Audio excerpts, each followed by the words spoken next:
6월 5일 금요일 새벽 묵상입니다. 오늘 말씀은 신명기 28장 15절에서 24절의 말씀입니다. 내가 만일 내 하나님 여호와의 말씀을 순종하지 아니하여 내가 오늘 내게 명령하는 그의 모든 명령과 규례를 지켜 행하지 아니하면 이 모든 저주가 내게 임하며 내게 이를 것이니 내가 성읍에서도 저주를 받으며 들에서도 저주를 받을 것이요 또 내 광주리와 떡 반죽 그릇이 저주를 받을 것이요 내 몸의 소생과 내 토지의 소산과 내 소와 양의 새끼가 저주를 받을 것이며 내가 들어와도 저주를 받고 나가도 저주를 받으리라. 내가 악을 행하여 그를 잊음으로 내 손으로 하는 모든 일에 여호와께서 저주와 혼란과 책망을 내리사 망하며 속히 파멸하게 하실 것이며 여호와께서 내 몸에 연병이 들게 하사 내가 들어가 차지할 땅에서 마침내 너를 멸하실 것이며 여호와께서 폐병과 열병과 염증과 학질과 한재와 풍재와 썩는 재앙으로 너를 치시리니 이 재앙들이 너를 따라서 너를 진멸하게 할 것이라. 내 머리 위에 하늘은 노시 되고 내 아래의 땅은 철이 될 것이며 여호와께서 비 대신에 티끌과 모래를 내 땅에 내리시리니 그것들이 하늘에서 내 위에 내려 마침내 너를 멸하리라. 아멘. 복받기를 원하는 것은 인지상정입니다. 심판과 저주를 좋아하는 사람은 아무도 없을 것입니다. 그러나 모세는 복의 말씀에 이어 저주의 말씀도 더하거나 빼지 않고 그대로 선포합니다. 순종하지 않으면 성읍에서도 저주를 받고 들에서도 저주를 받습니다. 하나님 백성이 정체성에 맞게 살 때 하나님이 복을 주십니다. 그러나 하나님 백성이 하나님을 멸시하고 가나안 민족들처럼 살면 저주를 받습니다. 사랑의 하나님은 또한 공의의 하나님이십니다. 하나님의 기준은 변하지 않습니다. 사람의 눈에 보이는 것을 따라 하나님을 늘 배신했을 뿐입니다. 광주리와 떡반죽 그릇이 저주를 받고 자녀와 토지 소산과 소와 양의 새끼도 저주를 받습니다. 불순종의 결과는 자기 자신에게만 미치는 것이 아닙니다. 아담의 범죄가 온 인류에게 영향을 미친 것처럼 죄는 모든 관계를 파괴하고 모든 상황과 현실에 영향을 줍니다. 세상의 기준은 걸리지 않으면 괜찮다입니다. 그러나 하나님의 기준은 다릅니다. 죄는 그냥 없어지지 않고 반드시 자기와 주변 사람들에게 영향을 주게 되어 있습니다. 들어와도 저주를 받고 나가도 저주를 받습니다. 순종에 따르는 복의 말씀과 불순종에 따르는 저주의 말씀이 동일한 순서로 진행이 됩니다. 복의 지경이 넓어지고 범위가 세밀해졌던 것과 같이 저주도 마찬가지입니다. 불순종은 단순히 한두 번 행위의 문제가 아닙니다. 하나님을 멸시하고 그것을 반복하면 복의 지경은 줄어들고 저주의 지경은 넓어집니다. 우리는 바울 사도의 말처럼 은혜가 더하게 하려고 죄 가운데 거할 수 없습니다. 날마다 불순종과 저주의 길을 단호하게 거절하십시오. 말씀에 의지하여 복의 길로 담대하게 나아가십시오.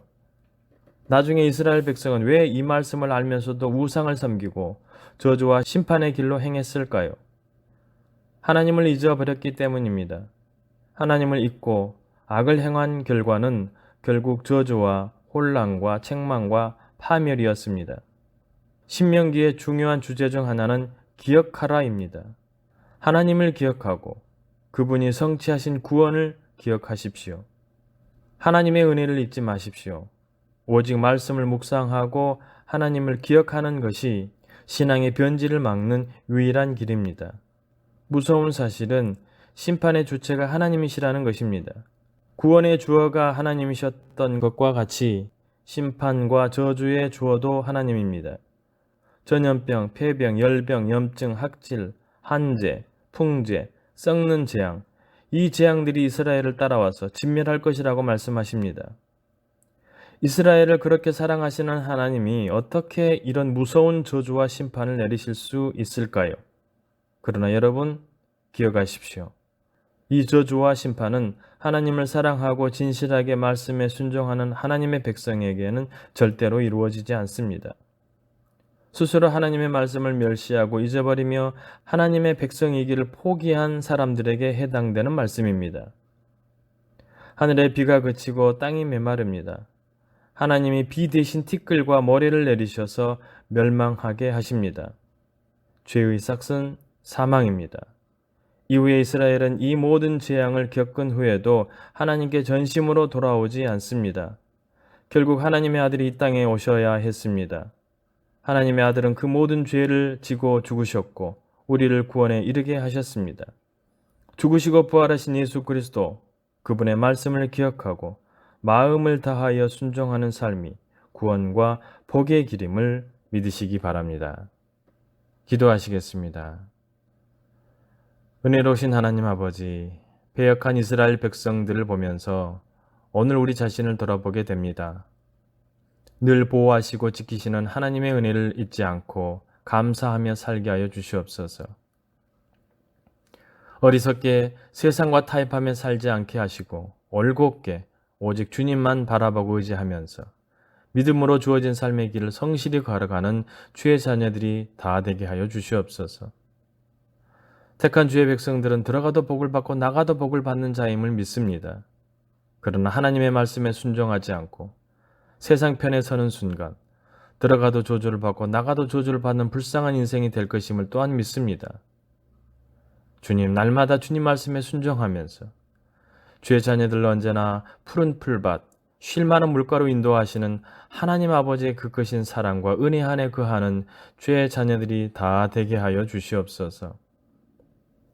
때로는 이해할 수 없는 상황에 있을지라도 낙심하거나 좌절하지 않게 하여 주시고 모든 것이 합력하여 선을 이루시는 하나님의 은혜의 섭리 가운데 있음을 믿고 하늘 소망을 품고 살아가는 주의 백성들이 다 되게 하여 주시옵소서. 은혜로우신 주님, 오늘도 주의 백성들을 온전히 지키시고 보호하실 주님을 찬양합니다. 주의 자녀들과 늘 함께 하시는 예수님의 이름으로 기도드리오며 이제는 주님이 가르쳐 주신 기도를 드리오니 하늘에 계신 우리 아버지, 아버지의 이름을 거룩하게 하시며 아버지의 나라가 오게 하시며 아버지의 뜻이 하늘에서와 같이 땅에서도 이루어지게 하소서. 오늘 우리에게 일용할 양식을 주시고 우리가 우리에게 잘못한 사람을 용서하여 준 것 같이 우리 죄를 용서하여 주시고 우리를 시험에 빠지지 않게 하시고 악에서 구하소서. 나라와 권능과 영광이 영원히 아버지의 것입니다. 아멘.